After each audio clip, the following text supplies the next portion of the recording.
Hola compañeros, a continuación les vamos a exponer sobre el tema emancipación y formación alrededor de la pregunta ¿qué es la emancipación y por qué es la función de la formación? El grupo está conformado por Melisa María Costa Gil, Nelson Darío Restrepo Morales y Elizabeth Londoño Vanegas. Para iniciar queremos compartirles una frase de Paulo Freire que es la siguiente. Frente a una sociedad dinámica en transición, no admitimos a una educación que lleve al hombre a posiciones quietistas, sino a aquellas que lo lleven a procurar la verdad en común, oyendo, preguntando, investigando. A continuación les hablará la compañera Melisa sobre los conceptos formación y emancipación que son fundamentales en esta exposición. Bueno, para comenzar a dar respuesta al planteamiento anterior, vamos a referirnos primeramente al concepto de formación. Si entendemos la formación no solo como esa capacidad que tenemos nosotros los seres humanos de darnos forma y la toma de decisiones que hacemos sobre nosotros mismos, sino también entender esa formación como la absorción de las tradiciones de nuestro entorno, lo cual nos hace sujetos culturales, vamos a poder darnos cuenta de que vivir en sociedad y dentro de una cultura permite que nuestro ser social, político y cultural vaya tomando forma y esa forma se va determinando de acuerdo a aquello que absorbemos de la cultura o del contexto que nos rodea. Ahora bien, vamos a referirnos al concepto de emancipación y entender esa emancipación no solamente como aquella que permite y capacita al ser humano a alcanzar, más allá de la autonomía e igualdad, concebir un mundo que sea más justo y abierto, que no excluya a ningún ser humano. Y sabemos que el ser humano se sostiene gracias a las relaciones humanas, las cuales, entendiendo el concepto de emancipación, se deben de basar en acciones solidarias. Es una toma de conciencia a la que se debe llegar. Y aunque es una experiencia que tiene su encuentro en la sociedad, la emancipación es algo que cada persona vive de una manera subjetiva. Luego de esto se encuentra necesario hablar de emancipación. La sociedad en la que vivimos se encuentra llena de desigualdades sociales, políticas, económicas, guerra de clases y de intereses donde parece que solo priman los derechos de unos pocos, donde se ve la presión que generan los más poderosos sobre los más débiles, o, como diría Freire, de opresores sobre oprimidos. Esa tan anhelada libertad pareciera ser casi imposible de alcanzar. Por tanto, esa formación, la cual vamos construyendo al absorber las tradiciones del entorno, será entonces una formación corrupta en aras de llegar a ser seres emancipados. Es ahí donde la formación juega un papel muy importante para transformar los entornos y prácticas que se dan en la sociedad, a favor de enriquecer a las personas con herramientas que, al ser absorbidas, ayuden a la conquista de la libertad, de esa emancipación de la que se habló anteriormente. Bueno, es importante entonces reconocer de manera profunda esa relación estrecha que existe entre la sociedad, la educación y la formación, porque como lo dijera Paulo Freire en La educación como práctica de la libertad, la educación no existe sin sociedad humana, así como tampoco existe o puede existir hombre o género humano sin ella, ¿cierto? Fuera de la educación humana. ¿Y qué quiere decir eso? Pues por eso se podría entender que el ser humano que vive en sociedades regidas por ideas, por costumbres, por culturas y por relaciones de poder, se ve en la constante necesidad de aprender a equilibrar esas relaciones en pro del bienestar común y no en pro de un bienestar individual como ha sido mayoritariamente a través de la historia. De tal forma que ese aprendizaje, digamos, experimental de las culturas y de las estructuras sociales se ha ido agregando una función institucionalizada a esa educación, con la intención no solo de comprender allá en las instituciones la sociedad en la que se vive, sino también la de propender por buscar nuevas ideas que aporten a la construcción de nuevas formas de coexistencia que puedan resultar más equitativas. Y es que como los problemas más importantes que les han surgido a las sociedades humanas han sido, como ya se ha dicho, los de la desigualdad, la inequidad y la injusticia, esa educación institucionalizada se ha visto atraída por buscar las maneras en las que se podría transformar ese tipo de realidades, como ya se ha dicho también. Pero aún con todo eso, la educación como objeto transformador, o más bien con un objetivo transformador, es una idea más bien nueva dentro de los campos más prácticos y reales, puesto que ha funcionado gracias a esa misma institucionalidad que tiene como una herramienta más para perpetuar las mismas estructuras piramidales en vez de ir en contra de ellas, de tal forma que siguen favoreciendo a una minoría con poder.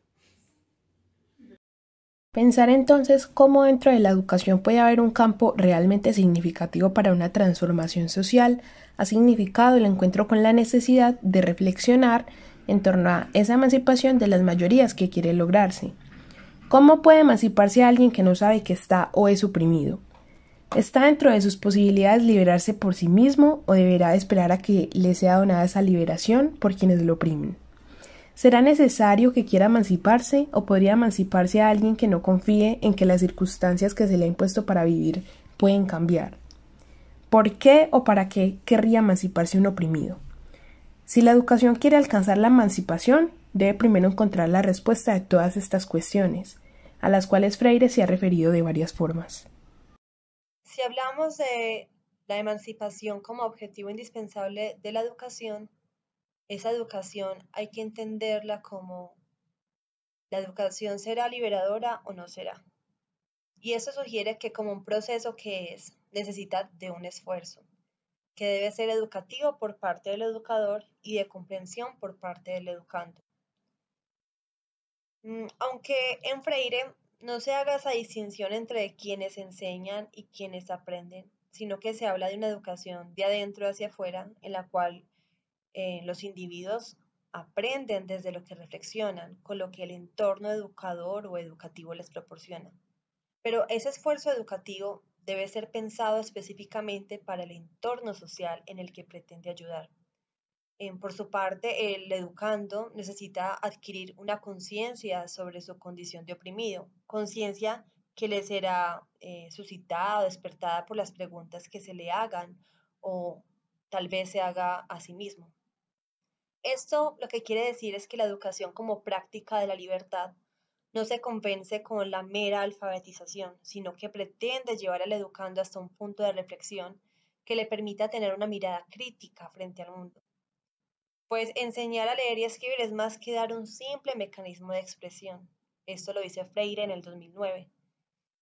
Y se refiere a que debe generar en el educando un proceso de concienciación, como ya se había hablado, de liberación que le permita reconocerse como sujeto independiente y también históricamente situable en un punto del trasegar de la propia historia del individuo, así también como de la humanidad en general. Sin embargo, es claro que esa idea de dotar a la educación con una intención liberadora no puede ser meramente una idea, porque de ser así, de ser de esa forma, carecería por completo de sentido, porque el objetivo de todo pensamiento en torno a la educación es que pueda llevarse a cabo, ¿cierto? Que pueda significar una práctica realmente realizable. En el caso de la educación como práctica de la libertad, eh, esa práctica sí es posible, y de hecho es posible sí y solo si se da en un contexto de constante comunicación, de diálogo y de reconocimiento entre diversos individuos que comparten en un mismo entorno.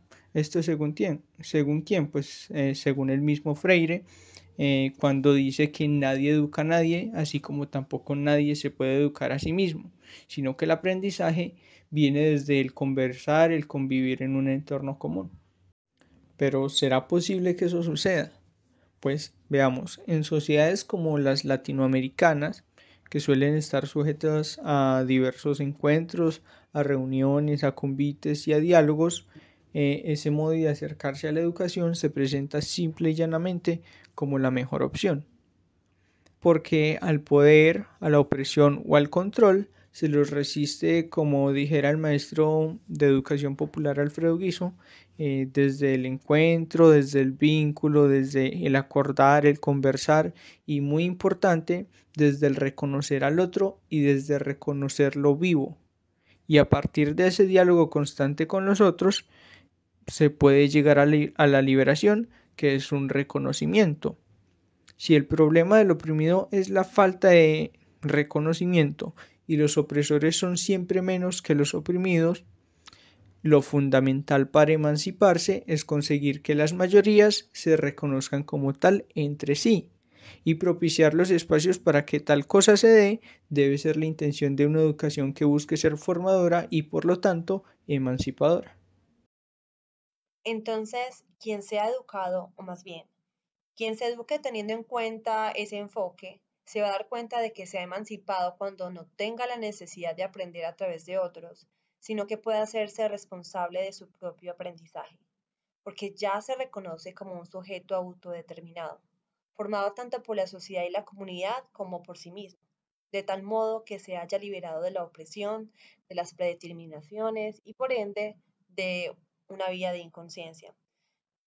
Finalmente, el individuo o sujeto formado y consciente va a poder volver a ser un sujeto emancipado, lo que es una cualidad, o mejor, una condición intrínseca o natural que en algún momento le fue arrebatada, cuando por un momento estuvo oprimido como resultado de un proceso o de una acción por parte de algún poder.